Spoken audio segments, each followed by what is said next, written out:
भोगैश्वर्यप्रसक्तानां तयापहृतचेतसां व्यवसायात्मिका बुद्धिः समाधौ न विधीयते। भोगैश्वर्यप्रसक्तानां तयापहृतचेतसां व्यवसायात्मिका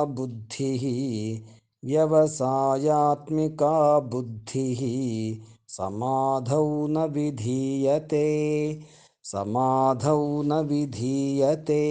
भोगैश्वर्यप्रसक्तानां तयापहृतचेतसां व्यवसायात्मिका बुद्धिः समाधौ न विधीयते।